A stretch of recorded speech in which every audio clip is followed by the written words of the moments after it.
We have our own students from TY Financial Market, Kaivalya and Preetham. These two students would be guiding you. They have expertise in stock trading, handling all these stocks, investments, different types of investment options which are available. They would be guiding to you.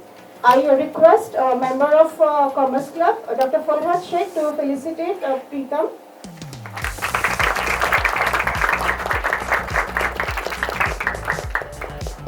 I request Farhad to welcome Kaivalya.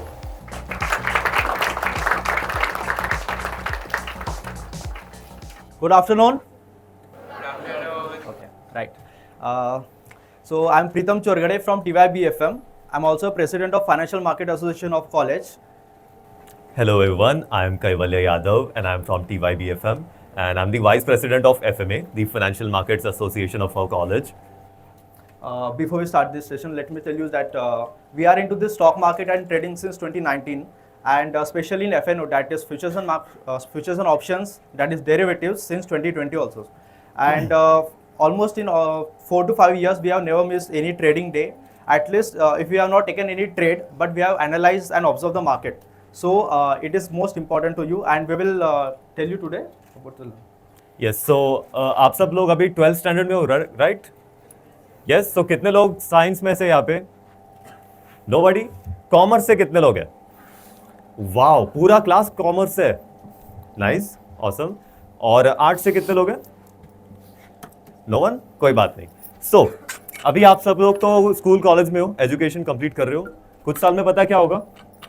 Job लग जाएगा, कुछ लोग business करेंगे, सो आपका income earning start हो जाएगा। But problem पता है क्या है इंडिया में? लोग इनकम तो स्टार्ट कर देते हैं अर्न करना, बट उसको ग्रो नहीं कर पाते। They just don't know where they can invest their income and grow that money, grow your capital. So उस पैसे को ग्रो कैसे करना है, इन्वेस्ट कहाँ पे करना है, सेविंग्स, ट्रेडिंग एंड इन्वेस्टिंग, आज हम इस सेमिनार में डिस्कस करने वाले हैं। So far as the statistics go, in India only 5% of the population invest into the stock market. ये नंबर बहुत छोटा है और इस तरह के सेमिनार के थ्रू हमारा गोल ये है कि इस नंबर को हम ऊपर लेके जाए। So are you all excited to learn about the stock market today? Yes. Let's keep the energy high today. देखो इंटरैक्टिव रहो, बहुत मजा आने वाला है आज। Okay. So with that said, let us get started. So as our Warren Buffett sir says, the best investment you can make is an investment in yourself. So before we start earning, I think the most important part is that we learn first, right? So let's start our today's content. What is company? So जैसे कवैले ने बोला कि हाँ most of the student commerce associations है, sorry, and commerce background से है, and so I just want to know कि आपको पता है कंपनी बिजनेस स्टार्ट कैसे हुआ? कंपनी की definition? Anyways, let me tell you. See, एक एग्जांपल लेते हैं, ठीक है? कि जैसे हम आके जाके पढ़ेंगे, बट हम एजुकेशन प्राप्त करेंगे, बट उसके साथ क्या होगा कि बहुत सारे लोग ऐसे होंगे जिसको जॉब में कोई इंटरेस्ट नहीं होगा। कोई है ऐसा जहाँ पे जिसको जॉब नहीं करना, बिजनेस करना है? चलो काफ़ी है, ठीक है, ओके। सो एग्जांपल लेते हैं। सपोज आपका कोई फ्रेंड है, उसने सोचा कि चलो जॉब में कुछ रखा नहीं है, हम बिजनेस स्टार्ट करते हैं, एंड उसने अपने पेरेंट्स को मनाया एंड एक बिजनेस आइडिया लेके आया। उस बिजनेस आइडिया को उसने ग्रो किया। अब बिजनेस को ही कंसिडर कर सकते, लाइक चाय की टपरी चलेगा? चाय पसंद है सबको? चलो मेरा तो फेवरेट है, ठीक है। सो एक बिजनेस उन्होंने फॉर्म किया, उसने अच्छा R&D प्रोसेस किया, रिसर्च डेवलपमेंट किया, पूरा सेटअप किया बिजनेस, एंड उसने स्टार्ट किया earning almost 1 lakh per month. काफ़ी है ना? एक बंदे के लिए काफ़ी, आई गेस बहुत है। बट जैसे ही उसने थोड़ा और बिजनेस बढ़ाने का सोचा, बट कैसा, जैसे जैसे बिजनेस बढ़ता है हमें कैपिटल की रिक्वायरमेंट होती है, वैसे वैसे हमारा रिस्क बढ़ता है। तो उसने सोचा मैं अकेला इतना हैंडल करूंगा, अगर बिजनेस रुक गया तो मेरा घर पर मुझे बेचना पड़ेगा। उसने क्या किया, अपने एक सामान एक दूसरे दोस्त को पकड़ा एंड उसने अपना पार्टनरशिप स्टार्ट कर दिया उसके साथ। अब इससे क्या हुआ, उसका बिजनेस में जो भी रिस्क था या फिर जो भी रिवार्ड था 2 हिस्सों में डिवाइड हो गया। सो और वो बिजनेस ग्रो करने का उसके चांस बढ़ गया। वो उसने बिजनेस बढ़ाया and he started earning almost 3 lakh, ठीक है, 3 लाख पर मंथ। उसके बाद उन्होंने और थोड़ा रिसर्च किया and they go to 20 lakh per month. इतना काफ़ी है ना, या और चाहिए? और चाहिए, ऑफ कोर्स सबको वही चाहिए। सो उन्होंने सोचा कि चलो और बिजनेस को एक्सपांड करते हैं। अब आपको पता होगा बिजनेस को एक्सपांड करने में क्या होता है, रिस्क बहुत लगता है एंड स्पेशली कैपिटल बहुत ज़्यादा लगता है। तो उन्होंने सोचा कि अब इतना सब करे तो कैसे करे कैसे, और उनका जैसे जैसे लाइबिलिटीज बढ़ते जा रही थी उनका टेंशन बढ़ते जा रहा था। उनका एक दोस्त था जो सीए कर रहा था, सीए फाउंडेशन क्लियर किया, उनको पता चला भाई कंपनी नाम का कोई चीज़ होता है जिसे हम फॉर्म करते हैं। अब कंपनी में क्या होता है, कंपनी के फीचर्स होते हैं। मोस्ट इंपॉर्टेंट फीचर कौन सा है, किसी को पता है? Separate legal entity. उसके बाद एग्जैक्टली लिमिटेड लाइबिलिटी। इसमें क्या होता है कि मान लो आपका 100% टोटल कैपिटल है, आप उसका 10% ओन करोगे, लाइट इज 10 रुपीज़। आपने मान लो 2 रुपये पे कर दिया, बचा कितना, 8 रुपये। सो अगर कंपनी डूब भी गई तो आपसे कंपनी कितना रिकवर कर सकती है, सिर्फ 8 रुपये। That is limited liability concept. उसके साथ साथ आप कैपिटल जब रेस करते हो तो वो कहाँ से कर सकते हैं, अलग अलग वेरियस प्लेटफॉर्म से जो कंपनी को प्रोवाइड होते हैं। अब उन्होंने कंपनी ग्रो किया, उसको रजिस्टर किया, उसको और एक्सपांड भी किया, बट स्टिल एक्सपांशन करना है भाई, पैसे चाहिए, पैसे और कम पड़ गए। उन्होंने सोचा चलो एंजल इन्वेस्टर्स से ले लेते हैं। एंजल इन्वेस्टर्स पता है, वेंचर कैपिटलिस्ट, उनसे उन्होंने रिकवर किया, तो पैसों की बरसात होगी भाई उनके पास सीधा। बट स्टिल एज यूजुअल जैसे हम एक्सपांड करने की सोचते हैं, सेम वही प्रॉब्लम रिपीट होता है। फंड्स की कमी, लाइबिलिटीज बढ़ना, रिस्क बढ़ना, सेम कॉन्सेप्ट है हर जगह। अब उन्होंने क्या सोचा, चलो अगर हमें और एक्सपांशन करना है, मैं एक स्टेट में गया, दूसरे स्टेट में डेवलप हो गया, जैसे MBA चाय वाला सुना है, सेम बिजनेस उन्होंने सोचा था, चलो बढ़ते हैं। कोई MBA चाय वाला, कोई CA चाय वाला, कोई 12th पास, जो भी है। तो उन्होंने सोचा चलो फ्यूचर एक्सपांशन करते हैं, बट एज यूजुअल हम करें तो करें क्या, कि हम लोगों से पैसे ले कैसे। तो उन्होंने सोचा चलो हम क्या करते हैं, IPO नाम सुना है?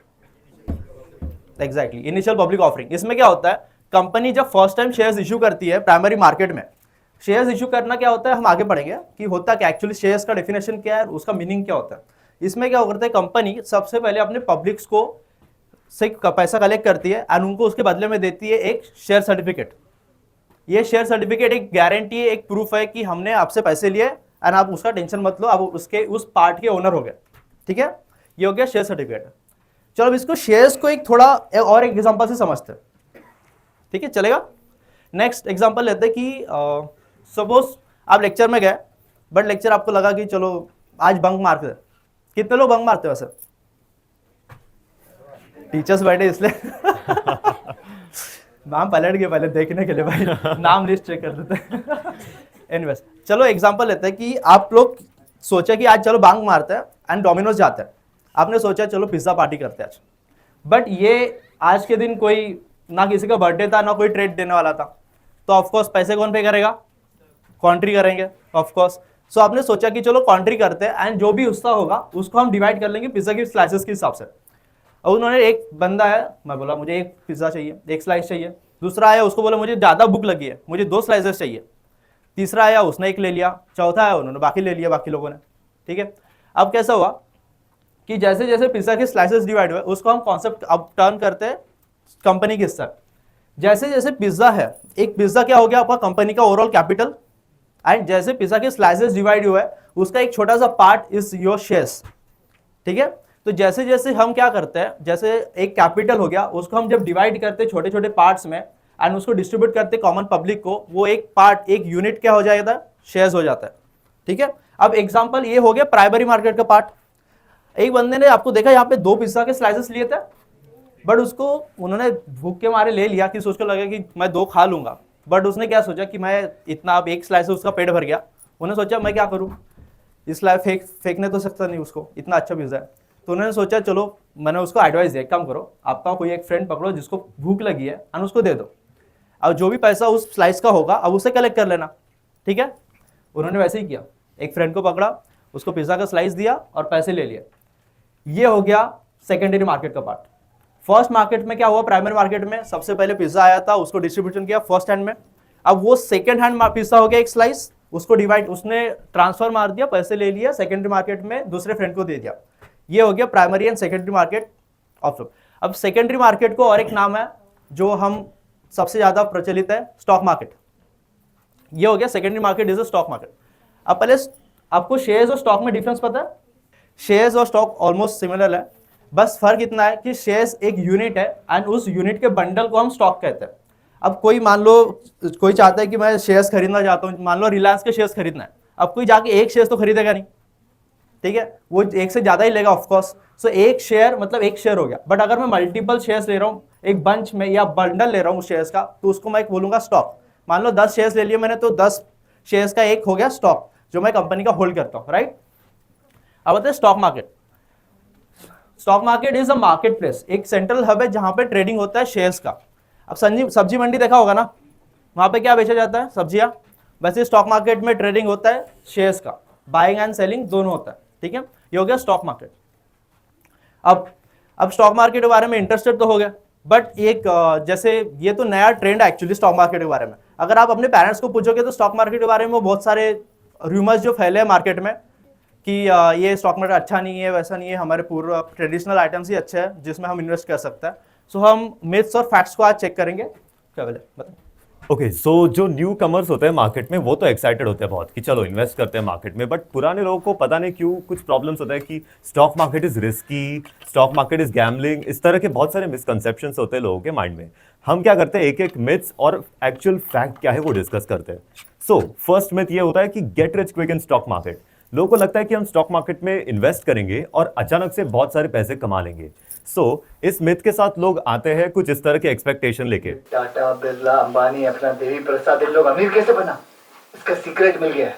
सिगरेट पीता, सिगरेट पीता, सिगरेट नहीं है बाबू भैया, सीक्रेट सीक्रेट सीक्रेट। वो लोग क्या करते हैं ना, सारा पैसा ना चिट फंड में डालते हैं। 21 दिन बाद पैसा डबल, उसके और 21 दिन बाद पैसा 4 गुना, उसके और 21 दिन बाद पैसा 8 गुना, उसके 16 गुना, 32 गुना।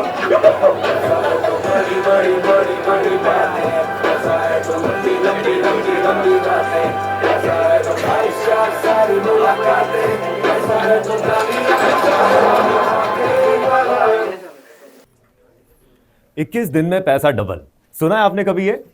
सुना है ना, मूवी देखी होगी आपने। हर मूवी में यही बताते हैं स्टॉक मार्केट में जल्दी पैसा कमा सकते हो और एंड में होता क्या है, लॉस हो जाता है। तो ये क्यों होता है लॉस एक्चुअल में? क्योंकि लोग सीखते नहीं है ना मार्केट के बारे में। दे थिंक कि उन्हें सब पता है, पैसे डालेंगे और प्रॉफिट आ जाएगा। So they don't learn what is stock market. देखो, आपको अगर आपके दोस्त ने बोला कि भाई प्लेन उड़ा, बहुत पैसे मिलते हैं, क्या आप सीधा प्लेन उड़ाने पहुंच जाते हो? बट अगर आप मान लो पहुंच गए केबिन में प्लेन के और प्लेन टेक ऑफ कर लिया, क्या होगा? चांसेस बहुत है क्रैश कर दोगे आप प्लेन को। चांसेस क्या है, कंफर्म है क्रैश हो जाएगा प्लेन, क्योंकि आपने कभी प्लेन उड़ाना सीखा नहीं है, प्रैक्टिस नहीं किया है। सो ऑब्वियसली इसी तरह स्टॉक मार्केट में लोग इन्वेस्ट करते हैं और पैसे लूज कर देते हैं। So what you need to do, you need to learn the stock market first. There is a process that you need to follow, and in today's session we are exactly going to explain you what is the process, how do you learn things. Next myth is that stock market is gambling.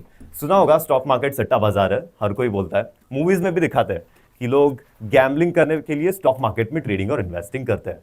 But stock market is not a gambling, it is a serious business. यहां पे आप अगर process को actual में follow करते हो, you can make money in the stock market. So आपको करना क्या है, आपको सीखना है मार्केट के बारे में और फिर ही इन्वेस्ट करना है। देखो, रिस्क, हम बोलते हैं stock market is risky, but risk क्या है एक्चुअल में? Risk comes from not knowing what you are doing. अगर आपको पता है आप क्या कर रहे हो, so the risk is you can manage the risk, आप रिस्क को मिनिमाइज कर सकते हो। Then next myth is that stock market is only for experts. कुछ लोगों को लगता है कि भाई कॉमर्स बैकग्राउंड होना चाहिए, आप सब तो कॉमर्स के हो, सो it is an advantage. But जो कॉमर्स बैकग्राउंड के नहीं है, they can also learn about the stock market. This is not rocket science, you can just follow the process and you can learn stock market very easily. कुछ लोग CA, CFA इस तरह के professional courses भी करते हैं, that is an advantage. But I think अगर आप अच्छे से सीखते हो तो you can definitely learn from anywhere.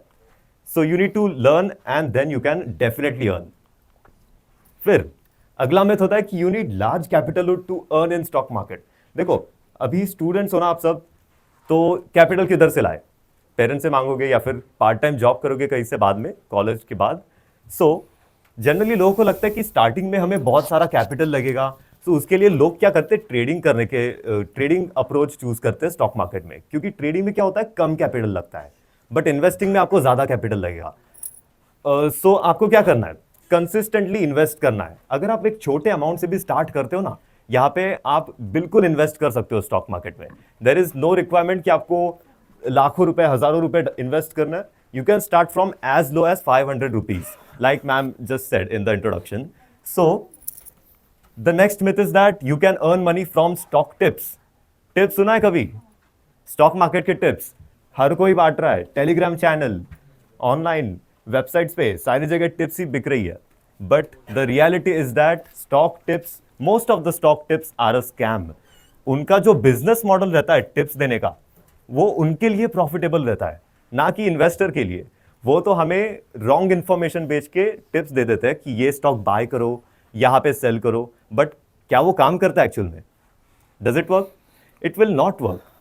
Then next myth is that savings will secure your future. कितने लोग सेविंग्स में बिलीव करते हैं? How many of you save? Okay, good. But does saving actually save your future? आप save करके क्या करते हैं उस पैसे का, वो मैटर करता है. So first step is saving, yes, but पैसा सेव करके बेड के नीचे छुपा के नहीं रखना है कैश में. You need to employ that money. उसको काम पे लगाना है. काम पे कैसे लगाए? हायर रिटर्न देने वाले एसेट क्लासेस में इन्वेस्ट करके. सो यहां पे कितने लोग इन्वेस्ट करते हैं ऑलरेडी? कितने लोग के पेरेंट्स इन्वेस्ट करते हैं स्टॉक मार्केट में? बहुत लोग हैं, quite a few. So it is not going to be a big problem for you as well to open an account and start investing, right? Okay, so आपको क्या करना है? आपको ऐसे एसेट्स में इन्वेस्ट करना है जो आपको अच्छा रिटर्न दे. क्यों करना है आपको invest? Why do you need to learn about stock market? First of all उसके बारे में बात करते हैं. So the answer is inflation. पता है आपको व्हाट इज इन्फ्लेशन? महंगाई. इन्फ्लेशन ऐसा एक सीक्रेट जहर है जो आपको पैसे को खाते जा रहा है. You need to earn more than the inflation is taking from you. So petrol का भाव आज कितना चल रहा है पता है आपको? ओके ओके, ऑलमोस्ट उतना ही. उसके आज से 10 साल पहले कितना चल रहा था? 50 के अराउंड था, 50 to 60. और आज से 10 साल बाद और बढ़ जाएगा. ठीक है, दिस इज इन्फ्लेशन. तो आपको क्या करना है? पैसे अगर आप सेव करके रखोगे बैंक में तो आपका तो इन्फ्लेशन खा जाएगा ना वो, बिकॉज बैंक कितना रिटर्न देती है? 3 to 4% ही रिटर्न देती है बैंक. एंड एफडी में भी 5-6% देगी, राइट? बट इन्फ्लेशन 5 to 7% हो रहा है आपका पैसे पे. सो वो नेगेटिव में जा रहा है आपका money. So this is what inflation is. और आपको इन्फ्लेशन से ज्यादा रिटर्न अर्न करना होता है. So how do you earn more than inflation? Let us look at some of the investment avenues. First of all, savings account. So saving account में जो bank return देती है वो मोस्टली 3 to 4% रहता है. And some PSU banks give even higher return. But क्या ये actual में सिक्योर करेगा आपके फ्यूचर 3 to 4% से? No, chances are very less. Then we have fixed deposit. बहुत लोग बिलीव करते हैं फिक्स्ड डिपॉजिट के. इसमें दो प्रॉब्लम्स हैं. एक तो रिटर्न कितना है? 4 to 8%. सेकंड, आपका मनी जो है वो लॉक्ड इन हो जाता है. So in the case of emergency आपको इमीडिएटली फंड्स अवेलेबल नहीं होंगे. Then real estate. बहुत लोग बिलीव करते हैं रियल एस्टेट पे. बट द प्रॉब्लम इज कि स्टूडेंट्स जो है वो कैसे करेंगे रियल एस्टेट में invest? The capital requirement is really high, right? So real estate के returns on an average we can say 5 to 10% आते हैं. Then we have bonds. अगर आप किसी कंपनी को लोन देते हो तो आप बॉन्ड्स में इन्वेस्ट कर सकते हो. अगर आप लोन देना चाहते हो, गवर्नमेंट के भी बॉन्ड्स होते हैं, प्राइवेट कंपनीज के भी बॉन्ड्स होते हैं. So you can invest in those asset classes. Then the next is gold. Gold में कितने लोग बिलीव करते हैं यहाँ पे? बहुत लोग. भाई it is a wonderful asset class, but the returns is 7 to 10%, which is good. अगर आपको गोल्ड में एक्चुअल में इन्वेस्ट करना है ना, check out sovereign gold bond scheme. It is called SGB. Government का एक स्कीम है. It is really good and the best way to invest in gold is SGB in modern times. Next is mutual funds. अभी आ जाते हैं ना असली market में. म्यूचुअल फंड सुना है आपने कभी? क्या होता है म्यूचुअल फंड्स? सही है, सही है. म्यूचुअल फंड सच में सही है. आपको 10 to 15% रिटर्न्स कंफर्म नहीं है, बट मोस्ट प्रोबेबली अगर आप इन्वेस्ट करते हो लॉन्ग टर्म के लिए, मार्केट आपको 10 to 15% दे ही देगा. Then we have stock market. अगर आप थोड़े से स्मार्ट हो, आप स्टॉक मार्केट में इन्वेस्ट कर सकते हो और 15% से ज्यादा रिटर्न भी कमा सकते हो अगर आप अच्छी क्वालिटी कंपनीज में इन्वेस्ट करते हो. देखो, स्टॉक मार्केट का सीन क्या रहता है? Risk is always there, but how can you minimise the risk is the question. आप मिनिमाइज कर सकते हो risk by analysing stocks, by learning about the stock market. So that's about stocks. Then we have commodities, gold, silver, crude oil. Then we have crops. उसमें आप invest कर सकते हो. Then currency, foreign exchange, euro USD है, then USD INR है. ऐसे currency pairs होते हैं, उसमें आप ट्रेड और इन्वेस्ट कर सकते हो. देन सबका चाहता क्रिप्टो करेंसी. क्रिप्टो करेंसी का रिटर्न्स पता है आपको कितना है? एवरेज रेंज -90 टू +∞, क्योंकि चला तो चांद तक नहीं तो शाम तक, एक तो जीरो बनेगा या हीरो बनेगा। So most of the famous cryptos are Bitcoin, Ethereum, Solana, Tether and Dogecoin. सबको पता ही होगा डोज कॉइन के बारे में, मीम कॉइन आए थे अभी कुछ साल पहले, अभी क्रैश हो चुके हैं। अभी आपको पता चल गया स्टॉक मार्केट क्या है, रिटर्न्स बहुत आप एक्साइटेड हो चुके हो रिटर्न्स देख के। अभी देखते हैं कि डीमैट अकाउंट आप ओपन कैसे कर सकते हो और ट्रेडिंग और इन्वेस्टिंग स्टार्ट कैसे कर सकते हो। So Pritam you can take over. Excited तो बहुत हो गया ना देख के रिटर्न्स की, स्टॉक मार्केट में बहुत अच्छा रिटर्न मिलता है, ठीक है। बट आपको बताऊँ कि अगर हम मुझे शेयर्स खरीदना है तो आप कहाँ जाओगे? हाँ, अब मुझे रिलायंस के शेयर खरीदना है तो मैं सीधा रिलायंस के हेडक्वार्टर में जाके मुकेश सर को तो नहीं बोल सकता ना कि भाई मुझे 10 शेयर्स दे दो। चलेगा क्या? ऑफ कोर्स नहीं चलेगा। सो हमारे पास एक इंटरमीडिएरी होता है बीच में जो हमारे बिहाफ पे शेयर्स का बाइंग एंड सेलिंग करता है, ठीक है। तो वो होते हैं ब्रोकर्स। अब ब्रोकर्स के पास हमारे क्या होना होता है कि हमें एक ट्रेडिंग अकाउंट ओपन करना होता है यानी एक डीमैट अकाउंट होता है। तब इसमें डिफरेंस समझता है, ठीक है। पहले तो सबको पता है सेविंग अकाउंट क्या होता है, जो बैंक के पास होता है जहाँ पे हम अपने पैसे सेव करते हैं, ठीक है। नेक्स्ट होता है ट्रेडिंग अकाउंट। अब ट्रेडिंग अकाउंट में क्या होता है, जो हमें ब्रोकर के पास ओपन करना पड़ता है जिसके थ्रू हम बस ट्रेडिंग करते हैं कि बाय ऑर्डर प्लेस कर दिया, सेल ऑर्डर प्लेस कर दिया, उसका एग्जीक्यूशन सब। सेकंड थर्ड होता है demat account. Demat account is just like your locker, मतलब ऐसा कि जहाँ पे लॉकर में हम बैंक में जैसे लॉकर में हम गोल्ड सेव करके रखते हैं, जो अपने ज्वेलरी रखते हैं, वैसे डीमैट अकाउंट में हमारे शेयर्स रहते हैं, वो भी डीमटेरियलाइज फॉर्म में। अगर आपको पता होगा हर्षद मेहता के टाइम पे शेयर्स एक सर्टिफिकेट के फॉर्म में आते थे, फिजिकल शेयर्स सर्टिफिकेट जिसको बोलते थे। बट आफ्टर 1996 टू 2002 के बाद ऑलमोस्ट वो स्क्रैप हो गया फिजिकल शेयर्स एंड उसको कन्वर्ट कर दिया डीमैट शेयर्स में, मतलब उसको डिजिटल शेयर्स में कन्वर्ट कर दिया। अब उसको अगर हम ट्रेडिंग करना चाहते हैं तो हमें ब्रोकर्स के थ्रू करना पड़ेगा। अब ब्रोकर्स को के थ्रू करने के पहले हमें देखना होगा उसकी प्रोसेस क्या है एक्चुअली, कि हमने एक्साइटेड तो हो कि भाई करना क्या, तो बट उसका प्रोसेस क्या है हम आज अभी देखते हैं। सो अगर आप नोट डाउन करोगे तो आई वांट कि आप नोट डाउन कर सकते हैं, ठीक है। तो सबसे पहले होगा हमें एक ब्रोकर सिलेक्ट करना पड़ेगा। हम आके देखेंगे कि किस टाइप के ब्रोकर्स होते हैं एंड कौन सा हमारे लिए बेस्ट है, अब स्टूडेंट्स के हिसाब से वो हम देखेंगे। उसके बाद हमें अपनी डिटेल्स एंटर करना पड़ेगा, mobile number, bank detail, email ID etcetera. Then कुछ डॉक्यूमेंट्स है जिसका मैं आप लोग लिस्ट बताऊंगा नेक्स्ट स्लाइड में कि आपको कौन से डॉक्यूमेंट सबमिट करने पड़ते हैं।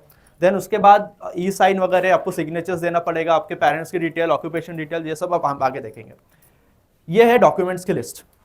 सबसे पहले अपना पैन कार्ड। पैन कार्ड पता है ना, एक चाबी है फाइनेंशियल मार्केट की जो आपको हर जगह लिंक करना पड़ेगा। अभी फिलहाल तो 31 दिसंबर हमारी डेडलाइन है कि 31 दिसंबर तक आपको कैसे भी करके PAN card, Aadhaar card, mobile number, bank account सब लिंक करना है। उसके बाद आता है प्रूफ ऑफ एड्रेस, जिसमें आधार कार्ड, ड्राइविंग लाइसेंस, पासपोर्ट, आपको जो भी है जो प्रूफ ऑफ एड्रेस की तरह यूज कर सकते हो आपको वो देना पड़ेगा। नेक्स्ट है आपका फोटोग्राफ, फिर आता है सिग्नेचर, एक व्हाइट पेपर पे सिग्नेचर करके उसका फोटो आपको स्कैन करके अपलोड करना है। फिर आता है कॉपी ऑफ कैंसल चेक और बैंक स्टेटमेंट, ये आपको लगेगा आपको आपके बैंक डिटेल्स देने के लिए मोस्टली। नेक्स्ट है income proof.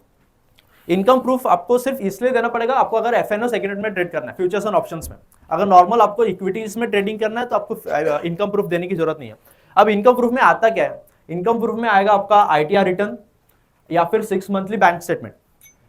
So but most of the time I will not suggest you कि आप अगर स्टार्टिंग में अगर आप स्टॉक मार्केट में आ रहे हो तो आप फ्यूचर्स एंड ऑप्शंस या एफएनओ में मत जाओ, क्योंकि स्टार्ट आपको इक्विटी से करना है सबसे पहले अगर करना भी है। बट फ्यूचर्स एंड ऑप्शंस में बहुत ज़्यादा रिस्क है, बहुत ज़्यादा कैपिटल लगता है एंड इस स्टेज पे मैं आपको रिकमेंड बिल्कुल नहीं करूँगा। नेक्स्ट आपको आप थोड़ा प्रोसेस देख लेते हैं, ठीक है। मैंने जीरोधा सिलेक्ट किया एज अ ब्रोकर। मैं पर्सनली बहुत प्रीफर करता हूँ जीरोधा, उसका यूजर इंटरफेस उसका ऐप का बहुत अच्छा है कंपेरेटिवली बाकी ब्रोकर्स के। सो आपको जस्ट क्या करना है, आपको मोबाइल नंबर एंटर करना है एंड साइन अप करना है। उसके बाद आपको OTP आएगा, OTP एंटर करोगे आपको साइन अप हो जाएगा। उसका फुल नेम, ईमेल आईडी डाल दिया, आपका पैन नंबर्स। उसके बाद आपको सेगमेंट सिलेक्ट करना है कि कौन सा, यहाँ पे इक्विटी, एफएनओ, करेंसी या फिर कमोडिटी अगर करना है। उसके बाद पेमेंट ऑफ फीस होता है जो अकाउंट ओपनिंग चार्जेस जिसे हम कहते हैं। नेक्स्ट आता है आपका KYC, आधार KYC फुल फॉर्म पता है? Yes right. तो आपको बस आधार KYC करना है। उसके बाद आपको बैकग्राउंड डिटेल्स देना है, आपके जो नॉमिनीज होगा उनका नाम देना है, फिर आपका ऑक्यूपेशन, आपका मैरिटल स्टेटस, आपका इनकम, ईयरली इनकम जो भी है। उसके बाद बैंक अकाउंट लिंक करना है आपको, IFSC code, bank account number and bank का एड्रेस वगैरह सब प्रोवाइड करना पड़ेगा। नेक्स्ट आता है आपका वेबकैम IPV। IPV मतलब होता है इन पर्सन वेरिफिकेशन। एक कोड दिख रहा होगा ऐसा, आपको यहाँ पे एक कोड आएगा जिसको आप एक ब्लैंक पेज पे लिखना पड़ेगा एंड उसके सामने आपको खड़े होकर फोटो खींचना है इस तरीके से। बस इसका मतलब क्या है कि ये नहीं चाहते कि आपके बिहाफ पे कोई और अपना अकाउंट ओपन कर दे, आपको फ्रॉड कर दे। ऐसे अगर वो IPV का ना करे तो ऐसे तो कोई भी अकाउंट ओपन कर सकता है, मल्टीपल अकाउंट्स ओपन हो जाएंगे, आपके नाम फ्रॉड हो सकता है बहुत सारा। तो बस उसको प्रिवेंट करने के लिए IPV होता है। फिर आता है कैंसल चेक का कॉपी, यहाँ पे इनकम प्रूफ ऑप्शनल लिखा है। ऑप्शनल क्यों लिखा, अभी जस्ट बताया था कि अगर FMO में करना है तो ही होगा, वरना नहीं। फिर आता है आपका सिग्नेचर अपलोड करना and copy of pan. Next आता है आपका आधार का। आधार आपको KYC साइन पता है ना, अगर आपको आधार का वेरिफिकेशन करना है तो आपको थंब प्रिंट देना पड़ता है, या फिर आपका आइरिस चेक होता है जो भी है, या फिर यहाँ आप NSDL की पोर्टल पे साइन इन होगा। NSDL क्या होता है हम आगे देखेंगे कि NSDL क्या है एक्चुअली में। उसके बाद NSDL की इस पे आपको आधार कार्ड नंबर अपलोड करना पड़ेगा एंड OTP आके हिया कॉन्ग्रेचुलेशन, आपका अकाउंट ओपन हो चुका है। आपको बस 2-3 दिनों के अंदर आपको मेल आ जाएगा जिसमें आपका UCC मेंशन होगा। UCC मतलब यूजर क्लाइंट कोड, जो आपका एक यूजर नेम होगा। आपको जब भी आपको साइन आउट करना है, लॉग इन करना है, तो आपको UCC एंटर करना पड़ेगा एंड उसके नीचे आपको पासवर्ड रिसेट करके पासवर्ड एंटर करना पड़ेगा। आपका यूजर इंटरफेस रेडी हो जाएगा आपको ट्रेडिंग के लिए। ये हो गया प्रोसेस। अब प्रोसेस तो हो गया रेडी कि आपको एक अकाउंट ओपन हो गया, हमें शेयर्स भी ट्रेड करना है। तो अब शेयर्स करने के आपको पता है कि जब हम शेयर्स ट्रेड करते हैं तो क्या करते हैं, ऑर्डर प्लेस करते हैं, बाय ऑर्डर प्लेस कर दिया, सेल ऑर्डर प्लेस कर दिया। बट उसका बैकग्राउंड प्रोसेस क्या है, हम अब पहले तो वो देखेंगे कि बैकग्राउंड में एक्चुअल में कितने इंटरमीडिएट्स काम करते हैं एंड उसका बैकग्राउंड टोटल बैकएंड पे क्या काम होता है। सबसे पहले वो एक बायर आ गया, एक सेलर हो गया एज यूजुअल। नेक्स्ट आता है उनके ब्रोकर्स। जैसे मैंने बोला कि बायर्स एंड सेलर्स अपने हिसाब से ट्रेड नहीं लेते, वो अपने ब्रोकर्स के थ्रू ट्रेड लेते हैं, ठीक है। सो मान ले बायर ने बोला कि मुझे 1000 शेयर्स खरीदना है 10 रुपए के हिसाब से, and at the same time seller बोल रहा है कि मुझे 1000 शेयर्स बेचना है 10 रुपए के हिसाब से। अब ये जाएगा ब्रोकर, क्या आपस में जाके डील कर सकता है? ऐसे तो कोई भी डील करने को रेडी हो जाएगा फिर, बट नहीं, वो जाएगा एक्सचेंजेस के पास। एक्सचेंजेस मैंने अभी थोड़ी देर पहले बोला था, स्टॉक मार्केट जो एक मार्केट प्लेस है जहां पे एक्चुअल में ट्रेडिंग होते हैं, वो एक्सचेंज है एक्चुअली।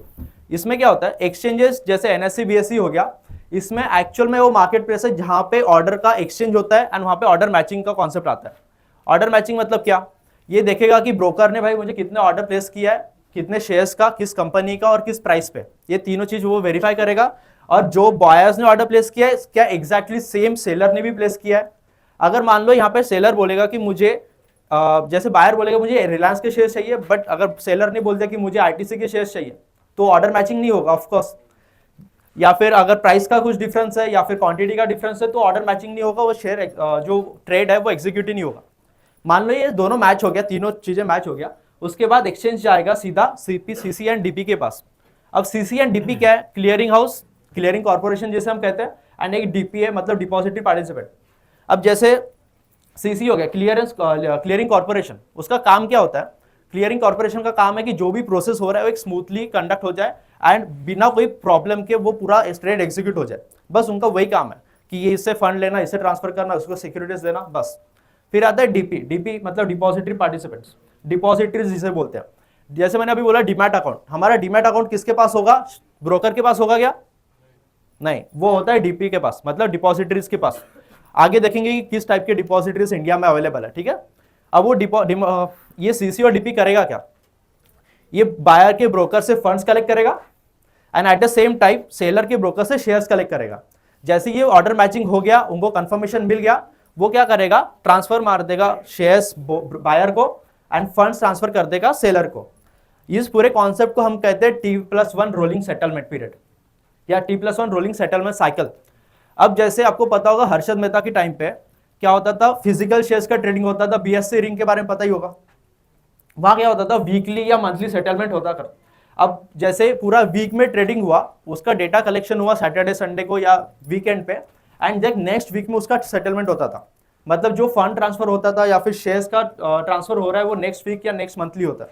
बट जैसे जैसे डीमैट अकाउंट ओपन हुए, डिजिटलाइज हुआ अपना पूरा स्टॉक मार्केट, वो ट्रांसफर हो गया एंड अपना जो ट्रेडिंग एंड सेटलमेंट का साइकिल है वो थोड़ा कम होते गया। पहले T+10, T+9, T+8, T+5, T+3, T+2। 2022 के पहले T+2 का सेटलमेंट चलता था। अब इसका सेटलमेंट का मतलब क्या है?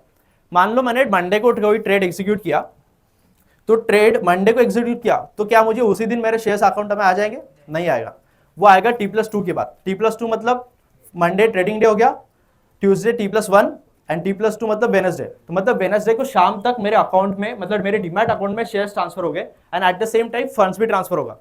बट आपको देखोगे कि अगर किसी कोई ट्रेड करता होगा कि वहां पे तो जैसे ही मैं शेयर सेल करता हूँ या बाय करता हूँ तो मेरे इंस्टेंटली दिख जाता है, वो बस आपके ऐप पे दिखता है बट एक्चुअल में आपके नाम पे ट्रांसफर नहीं होता है। वो ट्रांसफर होगा T+2 के बाद। बट अभी 22 के बाद वो T+1 पे आ चुका है। मतलब क्या, मंडे को एग्जीक्यूट किया ऑर्डर, सीधा ट्यूसडे को शाम तक आपके अकाउंट में शेयर्स आ जाएंगे। And by the end of 2024 या 2024 के एंड तक गवर्नमेंट चाहती है कि वो T+1 की जगह सीधा T पे आ जाए। मतलब सुबह अगर मैंने ऑर्डर एग्जीक्यूट किया, शाम तक मेरे अकाउंट में शेयर्स आ जाएंगे। सोचिए कितना अच्छा होगा। जब तक आप ट्रेडिंग स्टार्ट करोगे वो हो जाएगा मोस्टली। ठीक है, ये हो गया T+1 का ट्रेडिंग सेटलमेंट। अब हमने देखा कि यहाँ पे बहुत सारे लोग इन्वॉल्व थे, ठीक है। हम उनको थोड़ा डिटेल में पढ़ते चलेगा। नेक्स्ट आता है पार्टिसिपेंट्स। जो स्टॉक मार्केट में जो भी पार्टिसिपेंट्स इन्वॉल्व है, हम उसके बारे में थोड़ा देखेंगे छोटा सा ब्रीफ में। कि पहला आता है इन्वेस्टर्स, ट्रेडर्स, हमारे जैसे लोग जो इन्वेस्ट करना चाहते हैं। अब आप जाके चलो इन्वेस्ट करोगे तो मतलब आप इन्वेस्टर्स बन जाओगे। नेक्स्ट आता है ब्रोकर्स। अब ब्रोकर्स यहाँ पे दो टाइप के दिख रहे होंगे, full service and discount brokers. इन दोनों में डिफरेंस क्या है? मेन डिफरेंस ये है कि उनका सर्विस प्रोवाइड करने का तरीका। अब फुल सर्विस ब्रोकर क्या करता है, एक फुल सर्विस देता है, आपको टिप्स देगा, आपको मंथली कॉल्स देगा, या फिर आपके अकाउंट्स को वेरीफाई करते रहेगा या रीचेकिंग करते रहेगा, टाइम टू टाइम एनालाइज करते रहेगा, एंड आपको अगर कोई सजेशंस देना वो भी देगा। तो डिस्काउंट ब्रोकर दूसरा एंड ऑन अदर हैंड पे क्या होता है कि आपको बस एक प्लेटफॉर्म प्रोवाइड करके दे देगा, आपको ऐप दे देगा, भाई तुम लोग जो करना है करो, मुझे उससे लेना देना, मुझे बस अपना कमीशन दे दो। ये काम होता है डिस्काउंट ब्रोकर्स का। अब कंपेरेटिवली फुल सर्विस ब्रोकर ज्यादा सर्विस प्रोवाइड करते हैं तो ऑफकोर्स उनका कमीशन ज्यादा होगा, and discount brokers come service provide करते हैं, बस एक प्लेटफॉर्म देते हो, इसका कमीशन ऑफकोर्स कम होगा। So as a student and as a beginner I will always suggest कि आप डिस्काउंट ब्रोकर की तरफ से जाओ, एंड उसमें से आप चेक करो कि आपको बेस्ट सूट कौन सा करता है। आप लगे तो आपके फ्रेंड्स के पास, जिसके पास ऑलरेडी डीमैट अकाउंट होगा, उसके पास जाके चेक करो कि उसका यूजर इंटरफेस कौन सा है, आपको कौन सा सूट करता है।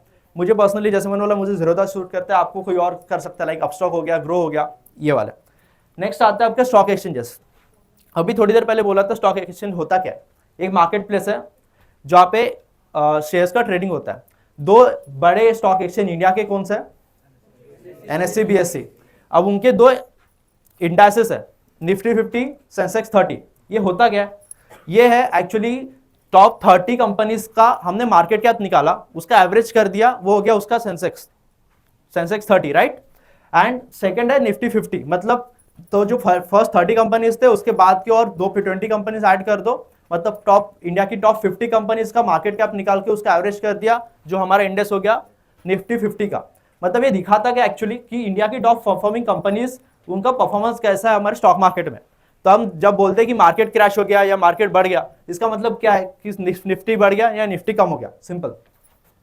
नेक्स्ट आता है डिपॉजिटरीज। जैसे मैंने बोला डीमैट अकाउंट कहाँ पे रहता है? डिपॉजिटरी के पास। इंडिया के दो टॉप डिपॉजिटरीज है, NSDL और CDSL। NSDL एंड CDSL के पास ही हमारे डीमैट अकाउंट्स होते हैं मोस्टली। ज़ीरोधा जैसे NSDL के पास जाता है, वैसे कोई और ब्रोकर CDSL के पास जाएगा, उनको बोलेगा कि भाई हमारे जो क्लाइंट है उनका डीमैट अकाउंट अपने पास रखो, और उनके जो शेयर्स होंगे डीमैट फॉर्म में वो हमारे पास रखना, सिंपल। नेक्स्ट आता है क्लियरिंग हाउस। इंडिया का सबसे टॉप का क्लियरिंग हाउस है clearing corporation of India, CCIL जिसे हम कहते हैं। एंड CCIL के पास जो पावर्स है कि जो सेटलमेंट करेगा, हमारे ब्रोकर्स से फंड कलेक्ट करेगा या सिक्योरिटीज का ट्रांसफर करेगा, वो कौन करेगा? CCIL करेगा। नेक्स्ट आता है सेबी। सेबी पता है ना? Of course. सेबी एक हमारा रेगुलेटरी बॉडी है स्टॉक मार्केट को कंट्रोल करने के लिए। 1992 के पहले सेबी के पास पावर्स तो थे, बट इतने ज्यादा पावर्स नहीं थे कि पूरा स्टॉक मार्केट को कंट्रोल करे। उनके पास इतना मैन पावर नहीं था, उनके पास इतना सिस्टम नहीं था।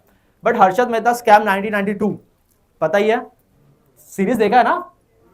अब देखो भाई जाके, मस्त सीरीज है, ठीक है। वो उसके बाद क्या हुआ कि जो भी स्टॉक मार्केट का पावर था, रेगुलेटरी पावर्स, वो RBI से ट्रांसफर हो गया सेबी के पास। अब RBI को क्या काम दिया? भाई तुम बैंकिंग सिस्टम संभालो, हम सेबी बोल रहे हैं कि हम स्टॉक मार्केट संभालते हैं। उसके बाद आता है आरबीआई, ये होता है सेंट्रल बैंक जो पूरा बैंकिंग सिस्टम संभालता है। नाउ ये हमें समझ गया कि डीमैट अकाउंट ओपन कैसे करते हैं, और उसका बैकग्राउंड प्रोसेस भी समझ गया कि भाई उसका शेयर्स ट्रेडिंग कैसे होता है। सामने सामने तो दिख रहा है कि बस ऑर्डर पंच कर रहा है एंड उसका एग्जीक्यूशन हो रहा है, हमारे पास शेयर्स आ गए। हमने बैकग्राउंड प्रोसेस भी अभी देखा जिससे सेटलमेंट साइकिल कहते हैं। अब नेक्स्ट देखते हैं कि जो प्राइस का मूवमेंट होता है वो किस बेसिस पे होता है। इकोनॉमिक्स पढ़ा है ना, अब इकोनॉमिक्स समझते हैं। ओके, सो आपको पता है मार्केट में कितने सारे बायर्स और सेलर्स एक ही वक्त पार्टिसिपेट कर रहे होते हैं? जस्ट हमने देखा कितने सारे पार्टिसिपेंट्स हैं मार्केट के।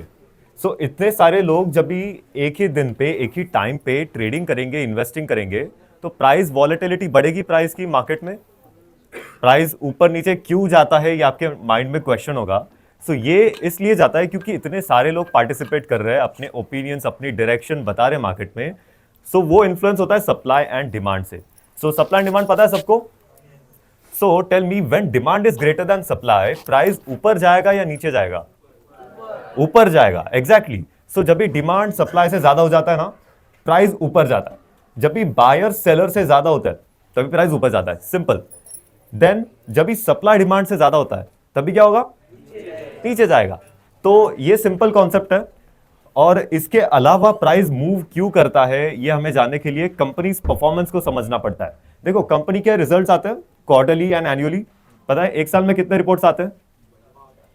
4 क्वार्टरली 1 एनुअल रिपोर्ट। ये जब भी आते हैं रिपोर्ट्स तभी मार्केट में हमें स्टॉक्स में एक्शन देखने मिलता है। क्यों? क्योंकि अलग अलग इन्वेस्टर्स के अलग अलग ओपिनियंस क्रिएट होते हैं। लेट अस से कंपनी लॉस मेकिंग थी और अभी प्रॉफिट रिपोर्ट किया उसने इस क्वार्टर में। सो क्या रिएक्शन होगा इन्वेस्टर्स का? Will they buy, will they invest more और विल दे सेल? बाय करेंगे। जस्ट एक एग्जांपल्स है और बाकी भी चीजें देखेंगे investors and all. Companies performance इसलिए हमें मॉनिटर करनी पड़ती है। When you invest in stock market you need to understand what the company is doing. Warren Buffett, one of the greatest investors of the world, says that if you don't know about the company, you should not even invest a single rupee in that stock.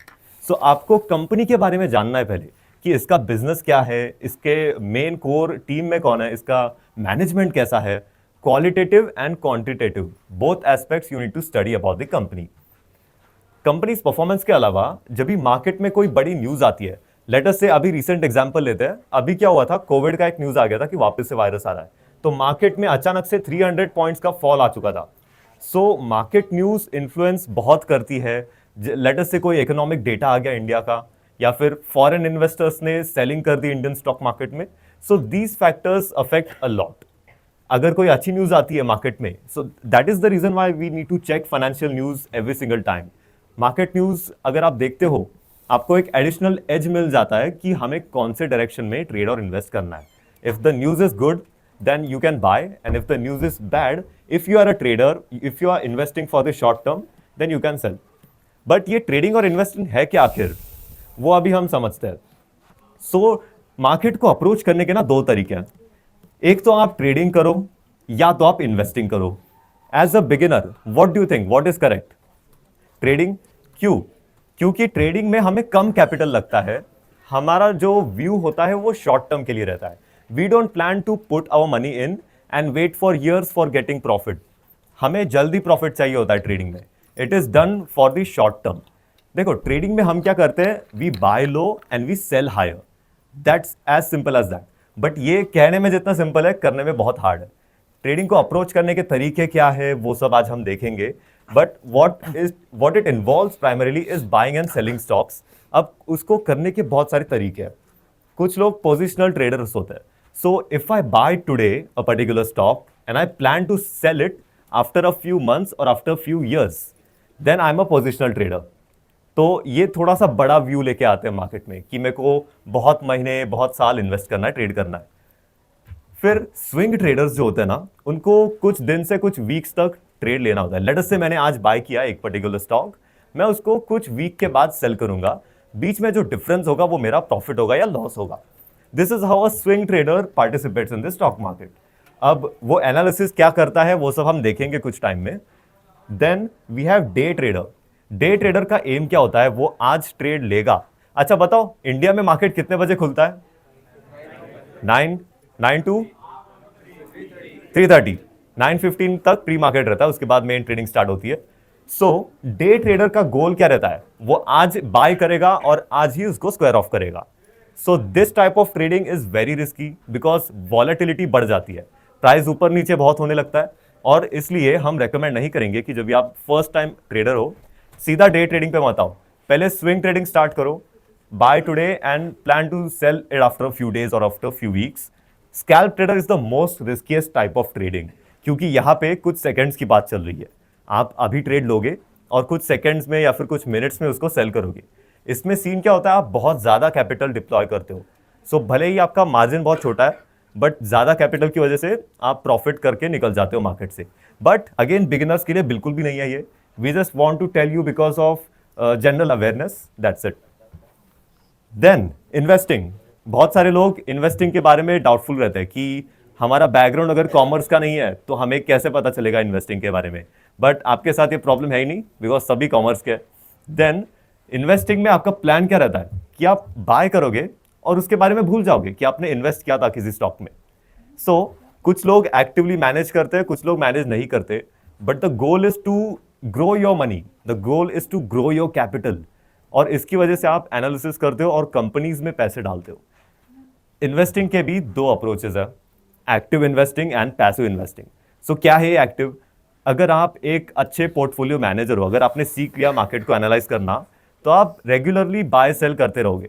Let's say कोई market news आ गई एक company के बारे में कि जो manager है वो चेंज हो रहा है, या फिर उसका रिपोर्ट्स खराब आ गए अच्छे आ गए, तो आप आपका पोर्टफोलियो एडजस्ट करोगे, यू वुड बाय मोर और sell more, you would make changes to your portfolio regularly.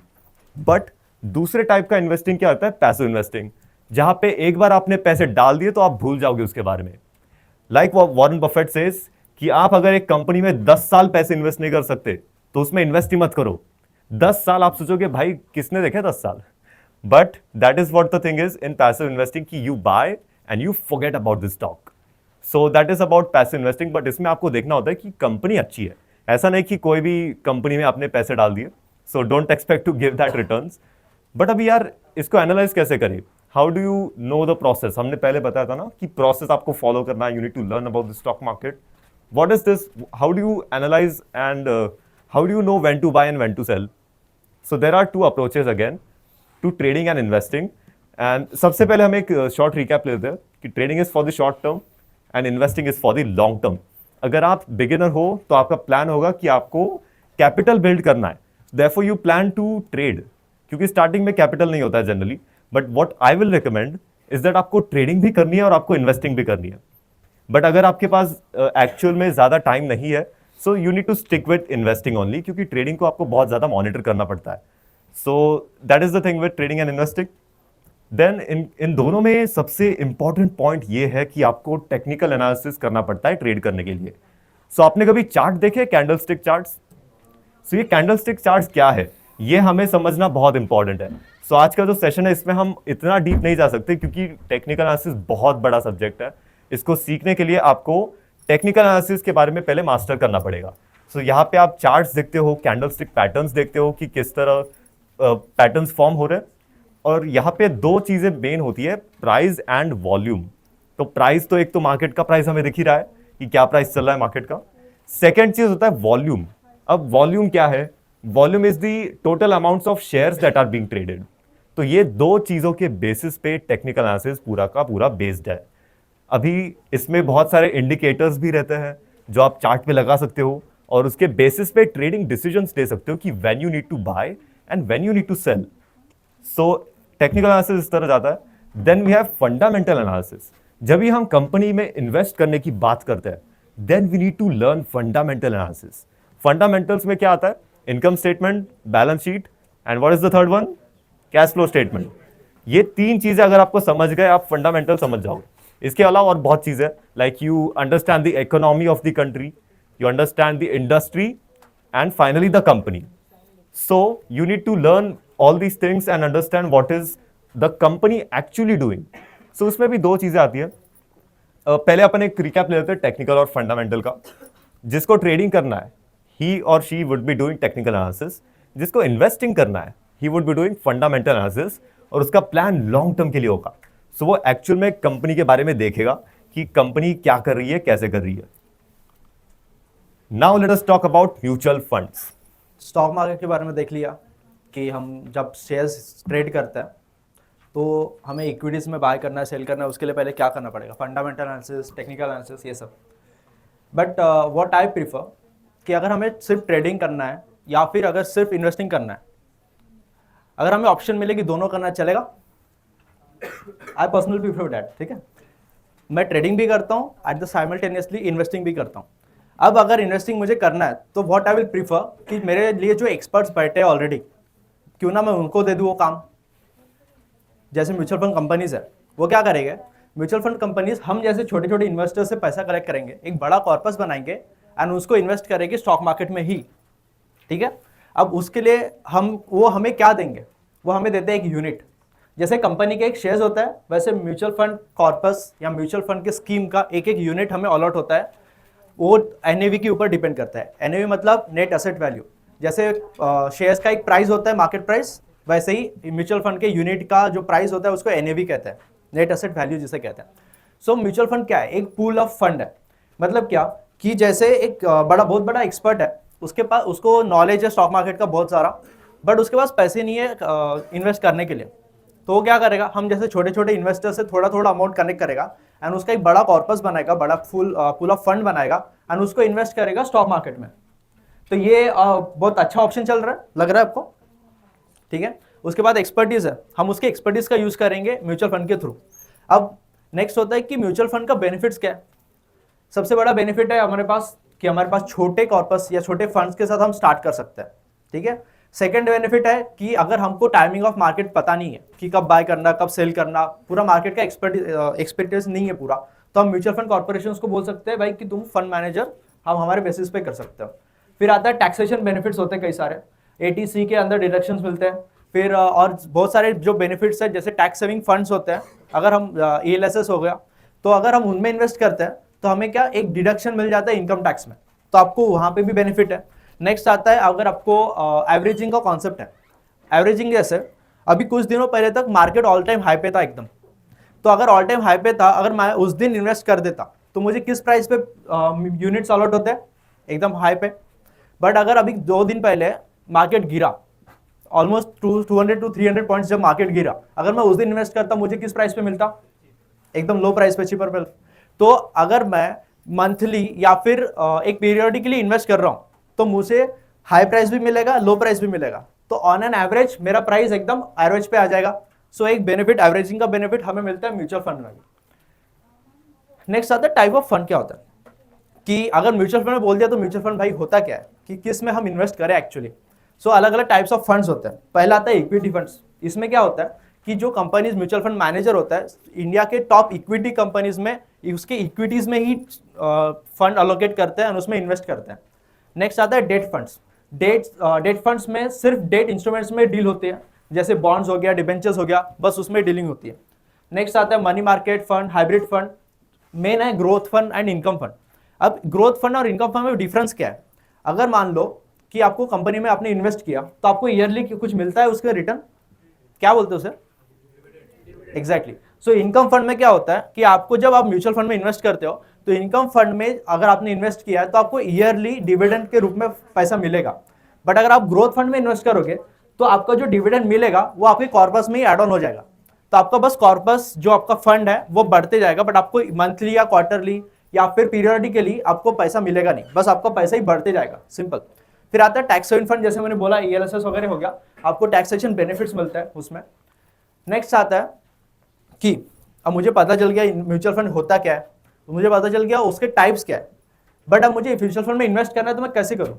कोई बोलेगा मेरे पास इतना पैसा है नहीं कि मुझे इन्वेस्ट करने का के लिए मेरे पास पैसे ही नहीं है, तो मैं करूँ कैसे। तो हम देखते हैं अलग अलग मेथड्स क्या क्या है अवेलेबल हमारे पास। फर्स्ट आता है SIP। SIP सुना होगा, कौन ऐसा यहाँ पे SIP करता है, कोई नहीं है, कोई बात नहीं, अब से करने लगा, ठीक है। SIP होता है क्या, सिस्टमैटिक इन्वेस्टमेंट प्लान। इसमें होता क्या है कि आपको मंथली एक छोटा अमाउंट आपको इन्वेस्ट करना पड़ेगा, आपके अकाउंट से ऑटो डिडक्ट हो जाएगा और वो म्यूचुअल फंड में आपके फंड मैनेजर के पास चले जाएगा, एक फंड आपके स्कीम अलॉट होगी उसमें। इसमें क्या बेनिफिट होता है, सबसे पहला एवरेजिंग का बेनिफिट, जैसे मैंने बोला कि मान लो मैंने इस मंथ में मार्केट गिरा है, नेक्स्ट मंथ में मार्केट बढ़ गया, नेक्स्ट उसके मंथ में और बढ़ गया, उसके बाद और कम हो गया, तो उसका जो एवरेज प्राइस मिलेगा उसका मुझे बेनिफिट मिलेगा। नेक्स्ट हम देखेंगे एक और बेनिफिट है सबसे बड़ा, जिसे हम 8th वंडर भी कहते हैं। एग्जैक्टली हम कंपाउंडिंग के बारे में देखेंगे अभी उसके बाद। फिर एसआईपी का सबसे मोस्ट इंपॉर्टेंट बेनिफिट है कि आपको सेविंग हैबिट लगाता है, सेविंग के साथ इन्वेस्टिंग हैबिट। अब हम जैसे स्टूडेंट्स हैं, हमारे पास पॉकेट मनी आती है, हम उसको कहीं पे भी खर्चा कर देते हैं बहुत सारा। तो अगर हम छोटा अमाउंट जैसे 500 रुपये हो गया, 1000 रुपये हो गया, 2000 रुपये, आपके पास जितना भी सेव होता है, अगर हम उसको as a saving habit save करें एंड उसको इन्वेस्ट करें म्यूचुअल फंड में, कोई एक स्कीम में डाल दिया, 2 स्कीम में डाल दिया, लॉन्ग टर्म के लिए रखें, तो एक छोटा अमाउंट कितना बड़ा कॉर्पस बन जाएगा आपको बिलीव नहीं होगा। हम कंपाउंडिंग की जो नेक्स्ट कॉन्सेप्ट है उसमें देखेंगे कि एक छोटा अमाउंट आपका कितना बड़ा कॉर्पस बन जाता है विद टाइम। नेक्स्ट आता है systematic transfer plan. Systematic transfer plan के पहले हम देखते हैं कि एसआईपी में फंड ट्रांसफर कैसा होता है। एसआईपी में क्या होता है कि आपके जो सेविंग अकाउंट है वहां से ऑर्डर डिडक्ट होकर वो जाता है अपने म्यूचुअल फंड में, ठीक है। बट एसटीपी में क्या होता है कि एक यूनिट जो एक स्कीम है वहीं से ट्रांसफर होगा दूसरे स्कीम में। मेरा खुद का एग्जांपल देता हूं कि अगर कुछ महीने पहले मुझे लमसम इन्वेस्टमेंट करना था, म्यूचुअल फंड में पैसे डालने थे, बट उस टाइम पे मार्केट ऑल टाइम हाई पे था। मैं सोचा अगर मैं आज डालता हूं तो और कुछ दिन के बाद मार्केट गिर गया तो मुझे लॉस हो जाएगा। सो व्हाट आई डिड, मैंने लिक्विड फंड में पैसे डाले।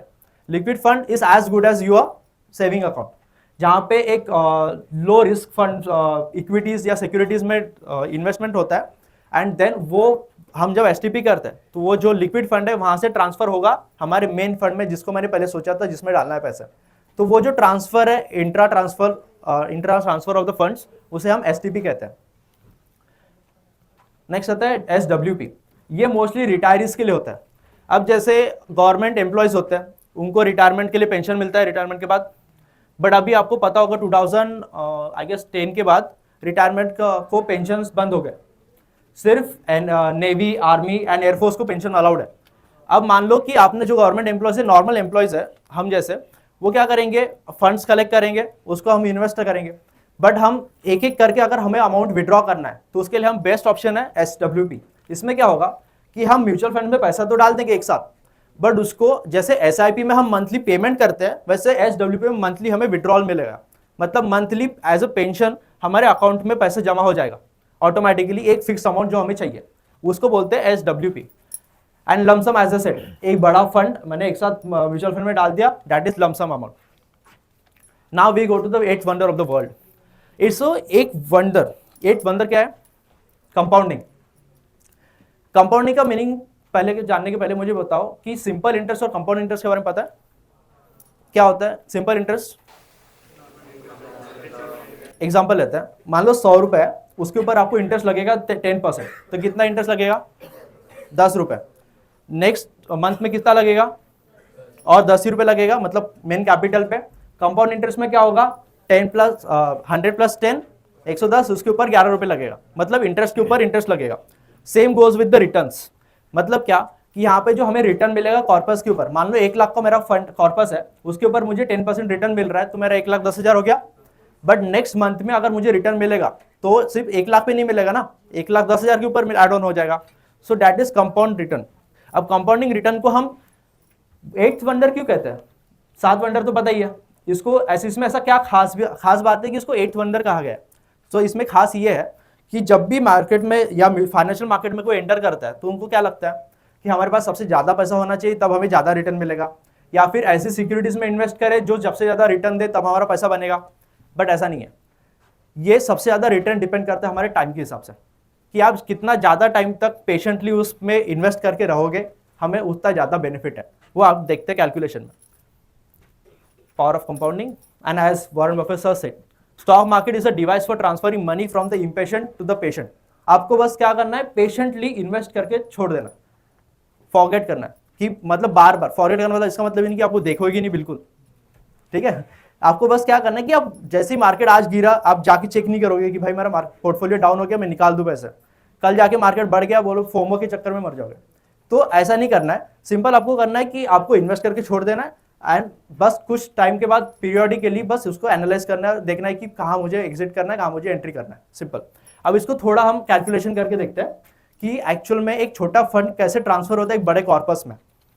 ओके, सो यहाँ पे अभी हम एक SIP कैलकुलेटर पे आ गए। ये कोई भी वेबसाइट पे आप चेक कर सकते हो कि how do you calculate your investment expected returns. तो अभी let us take an example today कि आप हर महीने 5,000 रुपए इन्वेस्ट कर रहे हो SIP के थ्रू म्यूचुअल फंड्स में, and we are expecting a return of 15%। So 15% confirm है क्या? कंफर्म नहीं है। हम एवरेज ले रहे हैं कि 15% रिटर्न हम अगर 10-20 साल इन्वेस्ट करेंगे तो मार्केट हमें 15% रिटर्न दे देगा। So this is our expectation. अभी हम फर्स्ट ईयर पे जाते हैं कि पहले साल आपको कितना रिटर्न मिलेगा। सो आप इन्वेस्ट करोगे 60,000 रुपीज और आपको रिटर्न मिलेंगे 5,000 रुपए। सो क्या करोगे इन 5,000 का? ज्यादा है क्या? नहीं। हम क्या करते हैं, अभी इन्वेस्टमेंट टाइम बढ़ाते जाते हैं धीरे धीरे, and let us see how wonderfully power of compounding will work now. So let us से अभी हम 5 साल के लिए हमने इन्वेस्ट करे every month 5,000 rupees and we expect return of 15%। अभी आपने इन्वेस्ट करे होंगे 3 लाख रुपीज और आपका जो प्रॉफिट होगा वो 1,48,000 होगा।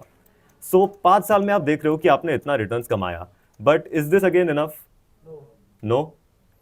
So now let us do one thing, let us increase the time period to 10 years. 10 साल बाद क्या होगा, आपका जो पैसा है वो डबल हो जाएगा। आपने 21 दिन में डबल सुना होगा, वो काम नहीं करता, ये काम करेगा 10 साल बाद। बट अभी क्या होगा, आप जब भी 10 साल बाद इन्वेस्टमेंट करोगे तो क्या आप वापस से 5,000 करते रहोगे? आप इन्वेस्टमेंट हर साल बढ़ाते जाओगे, right? So let us assume कि आपने 10,000 एवरेज इन्वेस्ट किया एवरी मंथ। देन नाउ क्या हुआ, 12 लाख आपने इन्वेस्ट किया था और आपको 28 लाख ऑलमोस्ट आपका कैपिटल बन चुका है। अभी क्या करते हैं, 15 ईयर्स तक लेके जाते हैं। अभी आपका अमाउंट देखो कंपाउंड होते होते 67 लाख तक बन चुका है। बट फिर भी मजा आ रहा है क्या? नहीं? क्या करें, 20 साल कर देते हैं। 20 साल अगर आपने इन्वेस्ट करा तो आपका अभी कैपिटल बन जाएगा 1,51 लाख, बट आपने इन्वेस्ट करे होंगे ओनली 24 लाख।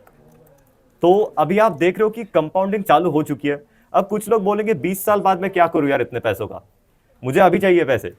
बट देखो, investment is very much beautiful thing. आपको इन्वेस्ट करते ही रहना है क्योंकि आपका कैपिटल आपको ग्रो करना ही पड़ता है। सो 20 ईयर्स में आपका इतना कॉर्पस हो रहा है। अभी क्या करते हैं, 25 साल कर दे। Now see 3,28 lakh. Can you see the number पीछे? Is it visible? Let me just zoom in.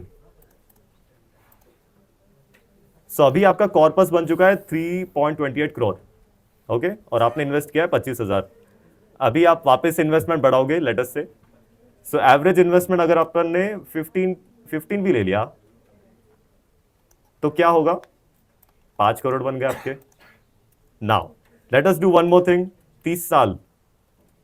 अभी देखो सीधा डबल हो गया, 10 करोड़ तक पहुंच चुके अभी हम। Is that visible? So this is how compounding is working. But इसमें नोट करने वाली बात यह है कि अपन ने सिर्फ 54 लाख इन्वेस्ट करे। 54 लाख के इन्वेस्टमेंट पे इतना रिटर्न हमने बना लिया है 30 इयर्स में। Now let us keep increasing the amount, time period, sorry 35 years. कितना दिख रहा है? 22 करोड़। सो this is how compounding is working. अभी 40 इयर्स तक लेके जाए क्या लगता है कितना होगा 40 इयर्स में? 5 ही साल बढ़ा रहे हम सिर्फ। कितना होगा? 20-30 40 करोड़, 47। सो this is how compounding is working. जितना अभी साल आप बढ़ाओगे, अभी यहाँ पे तो 40 का लिमिट है, अगर आप 45, 50 लेके गए तो you won't believe how exponentially this amount will go up. So this is how compounding is working. अभी अगर आप इन्वेस्टमेंट बढ़ा सकते हो, 15,000 is very much less. If you invest 20,000, look at these numbers, how these numbers will go up. अभी हम एक काम करते हैं ना, आप अगर थोड़े से स्मार्ट इन्वेस्टर्स हो and you know how to pick stocks, आप 15% से ज्यादा रिटर्न अगर कमा लेते हो, सो लेट अस सी कितना रिटर्न हम कमा सकते हैं। Let us try to increase this to 20%. Now look at what the number is, 352 crore. So this is how compounding is going to work. अभी यहाँ पे 20% हमने डाल तो दिया है, बट आपको अगर एक्चुअल में 20% रिटर्न चाहिए, you need to work upon learning the actual correct process about stock market and investing, कि आप हायर रिटर्न्स कैसे कमा सकते हो। So this is how compounding will work. अभी हम ये इससे ज्यादा नहीं करेंगे क्योंकि आपको फॉल्स एक्सपेक्टेशन आ जाएंगे मार्केट के बारे में, बट अगर आपको फन के लिए करना है करो, but this is a serious business, we are not doing fun over here. So actual में जो मार्केट हमें रिटर्न देता है हम एक्सपेक्टेड उतना ही करने वाले। बहुत ज़्यादा एक्साइटेड हो गए क्या? देखो केस में कैसे होता है कि यहाँ पे हमने तो जो भी कैलकुलेशन के हमारे हिसाब से किए, right, but on an average mutual fund में इन्वेस्टमेंट हमें जब रिटर्न मिलता है ना, तो वो हम नॉर्मली जब कंसिडर करते हैं 12 to 15% का करते हैं ऑन एन एवरेज, ठीक है। अब उसमें हम स्टार्ट कर सकते हैं लाइक 500 to 1000 रुपीज़ से मिनिमम, और जैसे जैसे हम ईयरली अपना इनकम बढ़ते जाएगा, वैसे मैं चाहता हूँ कि आप एटलीस्ट 10% आपका इनकम बढ़ाते जाओ, आपका इन्वेस्टमेंट बढ़ाते जाओ, ठीक है। एट द सेम टाइम अब अभी 12th में हो तो आपका 18+ हो जाओगे, राइट। तो जैसे ही आप 18+ हो, सबसे पहले आपका पैन कार्ड, आधार कार्ड, ये सब सारे डॉक्यूमेंट्स रेडी करके एक ड्राइव में गूगल ड्राइव पे अपलोड कर दो। ये बहुत बार एक फाइनेंशियल लिटरेट पर्सन को लिए बहुत ज़रूरी है ये चीज़ करना कि आपके सारे डॉक्यूमेंट्स हमारे पास एनी टाइम रेडी होने चाहिए। उसके साथ साथ आपका bank account, at the same time आपका डीमैट अकाउंट ओपन करके रेडी रखो। ये उसके साथ अगर आप कभी भी इनकम अर्न करना शुरू करोगे तो आपको सबसे पहले करना है आपका ITR फाइल करना है। ये इससे बेनिफिट होता है 2-3 जगह, स्पेशली आपको लोन की जब रिक्वायरमेंट होती है, एट द सेम टाइम आपका CV जब बढ़ता है, सिविल स्कोर पता है, क्रेडिट स्कोर, हाँ, उसके लिए भी सबसे ज़्यादा इंपॉर्टेंट होता है आपका ITR फाइल करना। ये सब चीज़ें आपको करना बहुत ज़रूरी है as a financial literate person. Mutual fund में भी वैसे ही होता है, आपको बस क्या करना है, आपको थोड़ा अमाउंट जब आप इन्वेस्ट कर रहे हो उसको कंटिन्यू इन्वेस्ट करते रहो, एक भी दिन आपको मिस नहीं करना या मंथली आपको मिस नहीं करना है, एंड उसको बस पेशेंटली होल्ड करते रहो। ये छोटा सा अमाउंट एक बहुत बड़ा कॉर्पस एक्चुअल में बनता है। I have seen many peoples, but सबका एक रिग्रेट होता है, पता है क्या?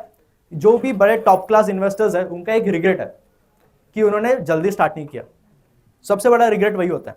आप सबसे पहले अभी एक बहुत अच्छा अपॉर्चुनिटी दिया है पिल्लई कॉलेज ने एंड आपके टीचर्स ने कि आप अभी से लिटरेट हो, एंड उसको अर्न करने के पहले आपको लर्न स्टार्ट करना पड़ेगा। मतलब क्या कि आपको जाके सीधा यहाँ से हम डेवलप हो गए, लाइक हमने बहुत कुछ सीख लिया मार्केट के बारे में, एकदम एक्साइटेड हो गए, पर इसका मतलब घर जाके आप पेरेंट्स को बोलोगे नहीं कि मुझे पिल्लई कॉलेज गया था, बहुत अच्छा टूर हुआ, उसके बाद हमने बहुत कुछ सीखा उसके बारे में, अब मुझे 10 लाख रुपए दो, मुझे इन्वेस्ट करना है। चलेगा ऐसा? क्या होगा? एनीवेज, आपको सबसे पहले करना है कि आपको लर्निंग के ऊपर फोकस करना है।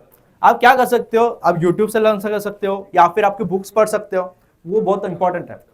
इसमें अलग अलग, अब जैसे साइकोलॉजी का जो कॉन्सेप्ट आता है, इसमें मेन है कि साइकोलॉजी को लोग ना फिलोसॉफी के साथ थोड़ा इंटरचेंज करने की कोशिश करते हैं। साइकोलॉजी का नाम सुनते ही लोग बोलेंगे क्या बोरिंग कॉन्सेप्ट है, बट मैं आपको बताऊं कि जो भी फंडामेंटल एनालिसिस है, टेक्निकल एनालिसिस है, ये जस्ट 50% पार्ट भी नहीं है स्टॉक मार्केट का। सबसे ज़्यादा इंपॉर्टेंट है आपका साइकोलॉजी। आप अपने इमोशंस पे किस हिसाब से कंट्रोल करते हो, वो सबसे इंपॉर्टेंट चीज़ है। इसमें अलग अलग इमोशंस आपके प्ले होंगे। एग्जाम्पल फोमो हुआ है किसी को पहले? अलग अलग चीज़ों में बहुत बार होता होगा ना। अब यहाँ से मैं बता दूँ आपको, आपका एग्जाम्पल ले लूँगा। अब कल जाके मान लो किसी ने अपना डीमैट अकाउंट ओपन किया और उनको अच्छा ट्रेड मिला, लकीली मान लो मिल गया, कोई IPO में पैसा मिल गया या अच्छा रिटर्न मिला, तो आपको फोमो होगा कि भाई मेरे दोस्त को मिल रहा है, मुझे नहीं मिल रहा है। तो आप क्या करोगे, आप ज़्यादा से ज़्यादा ट्रेड लेने की कोशिश करोगे ताकि अच्छा रिटर्न मिल पाए। तो ये फोमो के चक्कर में आपका कैपिटल भी डूब जाता है। कई बार ऐसा हुआ है कि अपने फ्रेंड्स को देखते हो कि उसका अच्छा रिटर्न मिल रहा है, उससे अच्छे टिप्स मांग लोगे, बस वहीं पे तबाह हो जाएगा आपका कैपिटल। आपको फोमो के चक्कर में नहीं पड़ना। नेक्स्ट आता है आपका फियर। अब डर किस चीज़ बात का कि लोगों को क्या लगता है कि हमने पेरेंट्स से पैसा लिया है, आप अर्निंग तो स्टार्ट करोगे नहीं तो पेरेंट्स से पैसा लोगे ऑब्वियसली, तो आपको फियर के चक्कर में आप ना एंट्री नहीं कर पाओगे मोस्ट ऑफ द टाइम। आप बोलोगे कि अगर मेरा पैसा डूब गया तो क्या होगा, बट आप बताओ अगर आपको पानी का डर है तो आप क्या दूर से देख के स्विमिंग पूल को बोलोगे कि मैं सीख जाऊंगा? ऑफकोर्स नहीं। तो आप जब तक स्विमिंग पूल में उतरोगी नहीं, एटलीस्ट हाथ पैर चलाओगी नहीं, तब तक पता कैसे चलेगा आपको स्विमिंग आती भी है नहीं, राइट? वैसे आपको मार्केट में एटलीस्ट एंटर करना है। आपको क्या करना है, डीमैट अकाउंट ओपन करना है, उसके साथ साथ आपको बस क्या करना है, पैसे लगाने की जरूरत नहीं है। डेली आपको बस चार्ट एनालाइज करना है कि भाई प्राइस मूवमेंट हो क्या रहा है। आपको न्यूज़ देखना पड़ेगा सबसे पहले कि अगर कोई स्टॉक के बारे में या कंपनी के बारे में न्यूज़ आई है तो उसका इंपैक्ट उसके प्राइस पे क्या हुआ है। अगर अच्छी न्यूज़ है तो उसका इंपैक्ट किस हिसाब से हो रहा है, अगर बुरी न्यूज़ है तो उसके हिसाब से क्या इंपैक्ट हो रहा है।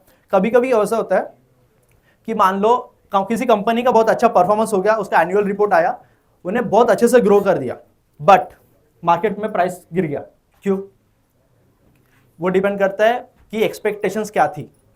लोगों को एक्सपेक्टेशन थी कि मान ले 20% से उसका प्रॉफिट बढ़ेगा, मान लो बढ़ा 15% से, तो एक्सपेक्टेशन के हिसाब से तो बढ़ा नहीं है, बट अच्छा बढ़ा है ना, 15% बहुत अच्छा रिटर्न है, बट स्टिल उस दिन मार्केट उसका प्राइस गिरा देगा। सो वैसे ही होता है, आपको बस एनालाइज करना है कि उसका प्राइस का मूवमेंट किस हिसाब से हो रहा है आपको, बट फियर के चक्कर में पड़ना नहीं है। नेक्स्ट आता है ग्रिड। जैसे मैंने बोला कि आपको छोटा छोटा अमाउंट अगर प्रॉफिट हो रहा है तो आपको ना ग्रिड आ जाएगा कि मान लो अगर लकीली एक आधी बार आपको अच्छा ट्रेड मिल गया तो आपको लगेगा कि बहुत अच्छा मैं एक्सपर्ट बन चुका हूं, मैं और ट्रेड्स लेता हूं। आप पूरा कैपिटल एक साथ डिप्लॉय कर दोगे तो चलेगा क्या? नहीं, आपको मिनिमम इन्वेस्टमेंट से स्टार्ट करना है। मान लो आपका कैपिटल है टोटल 10 लाख का, 10% से स्टार्ट करो, 1 लाख रुपए बस डालो, खत्म। उससे ज्यादा जब तक आपको कॉन्फिडेंस ना है, आपका कन्विक्शन ना है आपके ट्रेड्स के ऊपर, आपको उसमें इन्वेस्ट करना ही नहीं है उससे ज्यादा। नेक्स्ट आता है हर्ड मेंटेलिटी। जैसे मैंने बोला, आपके टिप्स लोगे, आपके फ्रेंड्स को पूछोगे, सबसे वाहियात कॉन्सेप्ट है ये। आपको सबसे पहले खुद से एनालाइज करना पड़ेगा, खुद से टेक्निकल एनालिसिस करना पड़ेगा, फंडामेंटल एनालिसिस करना पड़ेगा, stock company selection. Fundamental analysis हम तो पता चल जाएगा कि किस कंपनी में इन्वेस्ट करना है, बट कब करना है वो पता चलेगा टेक्निकल एनालिसिस से, कि किस प्राइस पे वो ब्रेकआउट दे रहा है, रेजिस्टेंस ले रहा है, सपोर्ट ले रहा है, वो तो अलग कॉन्सेप्ट हो गया, बट आपको उसके वो सब भी एनालाइज करके ही ट्रेड लेना पड़ेगा। अगर कोई मेरे दोस्त ने कॉल किया भाई बहुत अच्छा टिप है, ये कंपनी का शेयर ले ले, नहीं चलेगा, इसमें आपका बहुत बड़ा नुकसान हो सकता है। एंड एज सर सेड्स, be a fearful when others are greedy and be greedy when others are fearful. इसका मतलब ये होता है कि मान लो अगर मार्केट गिरा है, अब अगर आप इन्वेस्टर हो तो आपको डरने की जरूरत है नहीं, क्योंकि आपको शॉर्ट टर्म अपना एंड गोल ही नहीं है, आपका लॉन्ग टर्म का गोल है। अब मत बताओ कुछ साल पहले मार्केट 8,000 तक गिरा था 2020 में, आज कहां पे चल रहा है? 22,000 ऑलमोस्ट, ठीक है, डबल से भी ज्यादा हो गया। सो मार्केट आज एट द एंड ऊपर ही जाना है, बट अगर आप इन्वेस्टर हो तो आपको छोटे मोटे फॉल्स से आपको अपॉर्चुनिटी ढूंढना पड़ेगा कि आप कहाँ इन्वेस्ट और फंड करोगे। सो आप इन्वेस्ट करने के लिए अगर फंड चाहिए तो एक साथ अगर आप पहले डाल दोगे मार्केट में तो चलेगा नहीं, आपके पास अपॉर्चुनिटी मिलेगी भी आप, बट आपके पास फंड अवेलेबल नहीं होंगे। इसलिए क्या करना, एक छोटा कॉर्पस ही आप पहले इन्वेस्ट करो एंड एक साइड बाय साइड अपना फंड कलेक्ट करके रखो, ताकि जैसे जब अपॉर्चुनिटी मिले आप वापस से उसमें एड ऑन करते जाओ। ये अर्निंग के ऊपर सबसे सर बोलते हैं कि never depend on single income, make investment to create a second source. What I believe is, अगर आपके पास एक सोर्स ऑफ इनकम है ना तो आप just a next level of poverty के पास हो। बस एक लाइन, आपका जॉब गया, खत्म, आपके पास अल्टरनेट सोर्स होने चाहिए। अल्टरनेट सोर्स कहां से देख सकते हो? कोई बोलेगा प्रॉपर्टी इन्वेस्ट कर दो, रेंट मिलेगा, कोई बोलेगा कुछ, बट अगर मोस्ट ऑफ द चीज अगर कोई क्या बोलते हैं एडवाइस करता है, इन्वेस्टमेंट है, आप इन्वेस्टमेंट करो, चाहे फिर वो किसी में भी करो, लाइक स्टॉक में करो या म्यूचुअल फंड में करो, आपको ईयरली रिटर्न मिलेगा, आपको क्वार्टरली रिटर्न मिलेगा, बट एक आपका सेकंड सोर्स ऑफ इनकम होगा। जैसे कोविड में आपके बहुत लोगों की जॉब चले गए थे, आधे लोग बेघर हो गए थे जस्ट बिकॉज उनका सिंगल सोर्स ऑफ इनकम था, बट आपको मल्टीपल सोर्स ऑफ इनकम चाहिए जो पैसिव इनकम आपको क्रिएट करके दे। अगर आपके पास एक सिंगल सोर्स ऑफ इनकम है ना, आप बस इनकम कमा रहे हो, आपको बस कभी वेल्थ नहीं क्रिएट होगा, आप बस अपनी जरूरत पूरी कर पाओगे, उसके बाद आप कभी अपने ख्वाहिशें, अपने गोल्स अचीव नहीं कर पाओगे। नेक्स्ट है on spending, if you buy things you don't need, you will have to sell things that you need.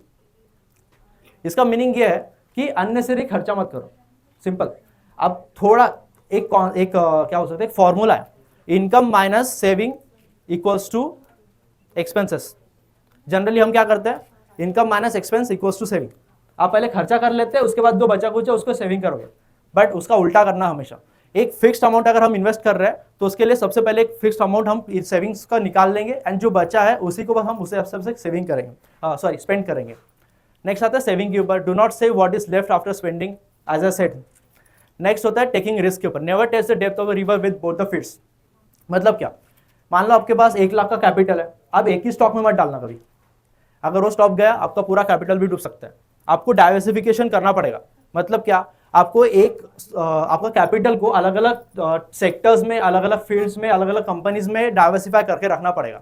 Example, कोई डेट फंड में डाल दो, कोई इक्विटी में डाल दो, या फिर large cap, mid cap, small cap, मतलब अलग अलग रेंज की कंपनीज में डाल सकते हो। अलग अलग सेक्टर्स होते हैं, ऑयल सेक्टर हो गया, ये IT हो गया, बैंकिंग सेक्टर हो गया। इससे क्या होता है कि आपका डाइवर्सिफिकेशन होगा, तो इससे आपका रिस्क भी डिवाइड हो जाएगा। तो अगर एक कंपनी का स्टॉक गिरा है तो जरूरी नहीं कि सारे गिर जाएंगे, तो आपका वो जो सेकंड कंपनी जो बढ़ रहा है उससे आपका रिस्क सेट ऑफ हो सकता है। On investment, do not put all eggs in one basket. As a set कि पूरा कैपिटल एक ही स्टॉक में कभी मत डालना, जैसे अगर मान लो सब अंडे एक साथ हमने एक बकेट में रख दिया, एक फूटा तो सब खराब हो जाएंगे। वैसे ही अगर मान लो सारा पैसा हम एक ही इसमें डालेंगे तो अगर वो स्टॉक गिर गया तो आपका पैसा तो तबाह हो जाएगा ना, right. Next, expectation. Honesty is very expensive gift, do not expect from cheap people. इसका एक्चुअली उस वे मत लेना, बट ये मोस्टली रिलेटेड है अपने इन्वेस्टमेंट से रिलेटेड, कि आप कोई भी टिप्स अगर ले रहे हो तो ऐसे इंसान से लो। अगर टिप भी ले रहा है, मतलब टिप एग्जैक्टली डायरेक्ट बाय करना वो टिप नहीं बोल रहा हूँ। अगर आप कोई नॉलेज ले रहे हो या फिर कोई लर्निंग्स आप सीख रहे हो तो इस इंसान से लो जो एक्चुअल में उसमें काम किया हो। जैसे हमें कोई करियर एडवाइस देता है, हमारे रिलेटिव्स मोस्टली, ठीक है, वो क्या बोलते हैं, ये स्टॉक, ये कोर्स बेकार है, इसमें मत कर, आपसे हो नहीं पाएगा, ये नहीं हो पाएगा। बट क्या उन लोगों ने वो कोर्स किया है? नहीं किया। मैं सीए कर रहा हूँ, बट मुझे मेरे गांव में ऑलमोस्ट देखा जाए तो 2-4 लोग जो है जो सीए कर रहे हैं, मतलब अभी भी कर रहे हैं, बट मुझे एडवाइस सबसे ज्यादा बाकी लोग देते हैं कि ये तुझसे हो नहीं पाएगा। कोई ये बोलता है, कोई बोलता है कि बहुत हार्ड है। हमारे पहले 1-2 लोग गए थे, वो छोड़ के आ गए। मैं ये बिलीव करता हूँ कि आपने वो सीए में कभी कदम भी रखा है, आपको पता है वो सीए होता क्या है एग्जैक्टली। आप अगर एडवाइस भी ले रहे हो तो अच्छे इंसान से लो जो एक्चुअल में उसमें काम कर रहा हो। नेक्स्ट, सबसे मेन इंपॉर्टेंट और एक टॉपिक आता है कि हमारी एक्सपेक्टेशंस क्या है मार्केट से रिलेटेड, ठीक है। यहाँ पे कोई हॉबी परस्यू करता है? हॉबी सबकी होनी चाहिए कुछ ना कुछ, सिर्फ पढ़ाई में मत रहो यार, ठीक है। हॉबी में क्या होता है कि अगर कोई सिंगिंग कर रहा है, डांसिंग कर रहा है, अगर उसके क्लासेस लगाना है तो हमें पैसा देना पड़ता है। क्या हमें उसमें कोई रिटर्न मिलता है मंथली, मतलब मॉनेटरी टर्म्स में? नहीं मिलता, until unless you convert it that into a your business और प्रोफेशन, ठीक है। वैसे ही स्टॉक मार्केट में अगर आप उस एक्सपेक्टेशंस के साथ आओगे कि मेरी हॉबी है, मेरा पैशन है, मुझे बस इसमें मजा आ रहा है करने में, बस इसलिए कर रहा हूँ, तो आपको बस पैसे देना पड़ेगा बाकी हॉबीज की तरह। बट इसको हमें कंसिडर करना एज अ बिजनेस, एक प्योर बिजनेस है जहाँ पे प्रॉपर प्रोसेस है, जिसका प्रॉपर एनालाइज करना पड़ता है, उसी हिसाब से हमें इन्वेस्ट करना पड़ता है, प्रॉपर डिसीजंस लेने पड़ते हैं, तभी हमें पैसे का रिटर्न मिलेगा। सो यहाँ पे माइंडसेट की बहुत ज़्यादा, एटीट्यूड की बहुत ज़्यादा ज़रूरत है कि हमें किस एटीट्यूड के साथ मार्केट में एंटर करते हैं। सिर्फ उसे हॉबी की तरह ना लो, इसे एज अ बिजनेस लो। सबसे पहले आप उसके बारे में पढ़ो, जानकारी लो, लोगों से सीखो, इवन अपने टीचर्स है, जैसे अलग अलग वेरियस कोर्सेज है। जैसे हमारे इसमें डिपार्टमेंट में BFM है, फाइनेंशियल मार्केट से रिलेटेड स्पेशलाइजेशन है, जैसे बाकी इसमें BMS हो गया, BCom हो गया। तो वैसे BFM फाइनेंशियल मार्केट के बारे में, तो वैसे ही अलग अलग कोर्सेज भी है। NISM के कोर्सेज है जिसमें आपको सर्टिफिकेशन मिलते हैं इससे रिलेटेड। तो आप यहाँ से सीखो। सबसे पहले बुक्स है वो पढ़ो। मेरा पर्सनल एक्सपीरियंस अगर मैं बोलूँ तो मैंने पढ़ा था यूट्यूब से, यूट्यूब या फिर नॉर्मल एक्सपीरियंस से, कि मैं खुद अकाउंट ओपन किया, मैंने चेक किया स्टॉक कैसे मूव होता है, उस हिसाब से मैंने इन्वेस्ट करना स्टार्ट किया था। सेम आप कर सकते हो, but don't directly jump into the market, right. So I hope आपको अच्छा लगा वो session. Thank you and happy investing.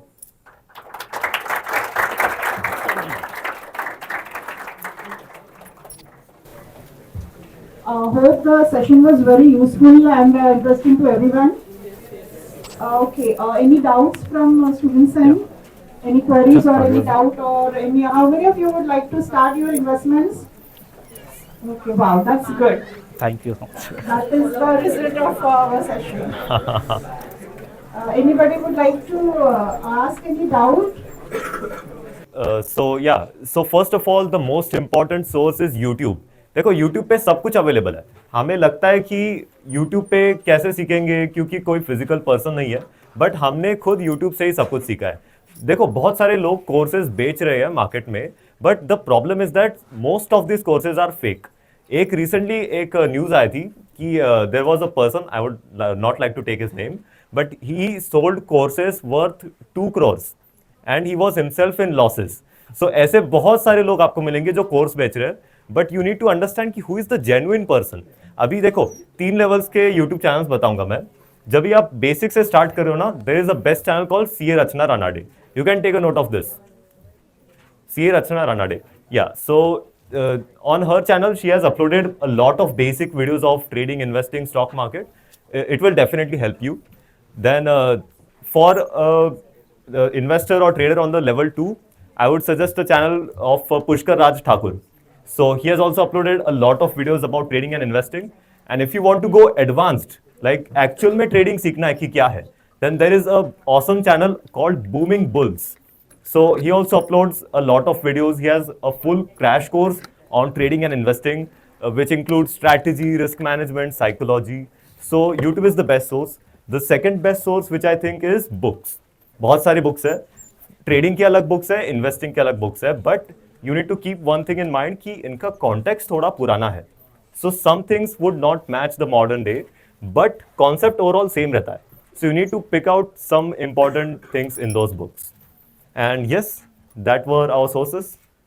Would you like to add anything? And as experience सबसे बड़ा सोर्स है. सो आपको बस मार्केट को एनालाइज करना है सबसे पहले. मैं वो सबसे ज़्यादा सजेस्ट करूँगा कि जैसे मैंने पहले स्टार्ट में बोला था कि हम 4 से 5 साल से ऑलमोस्ट ट्रेडिंग कर रहे हैं, बट एक दिन भी ऐसा गया नहीं जिससे हमने मार्केट दिखाना होगा. अगर ट्रेड नहीं ले रहे मत लो, बट एटलीस्ट एनालाइज करो कि मार्केट मूव कैसे कर रहा है. बजट के दिन स्पेशली आप जाके बैठो, बहुत ज़्यादा वॉलेटिलिटी होती है कि कभी मार्केट एकदम 10% बढ़ जाएगा, 2% बढ़ जाएगा, 5% बढ़ जाएगा, but at the same time नीचे भी जा सकता है. सो हर एक न्यूज़ का, हर एक कंपनी परफॉर्मेंस का, रिजल्ट का किस हिसाब से इम्पैक्ट आता है, आपको बस वो एनालाइज करना है. सबसे ज़्यादा इंपॉर्टेंट वो चीज़ है कि आप मार्केट में एंटर करो एंड उसको एनालाइज करो. सबसे बड़ा learning process. Just one thing I would like to add up over here. The age for a student, like right now you must be around like 17, 18. So I tell the same thing to my other students as well. कि आपका 4 years like hard work, dedication, like you have to treat your 4 years as next 40 years का investment. So whatever you will work on this 4 years would be, because retirement age is 60 years. So if we take 20 as your average and 60 as the age of retirement, next 40 years investment would be on this 4 years. So better to start from now, like for investment things as well, like very minimal. With your 500 rupees, you can start your investments and you yourself will see the difference. Next 10 years, you would have a good returns, good investments with you. So for the day we have done with the sessions, I request Sanjana ma'am to propose a vote of thanks for the day. I would like to thank management of DAV School and the Ramshed Thakur School for allowing us for this collaborative session. I would like to thank students and the teachers who attended this session. I know it will be very helpful in the future. I would like to thank Preetam Shorgade and Kaivalya Yadav to motivate students for the investment. It was a wonderful and informative session. I also like to thank our principal sir Dr. Gajanan Wade, Vice Principal Ma'am Mrs. Deepika Sharma, and management to motivate for this cheerful event. And last but not the least, Commerce Club in charge Dr. Kiran Deshmukh and all Commerce Club faculty and the student members who take hard work to complete this event. Thank you so much everyone.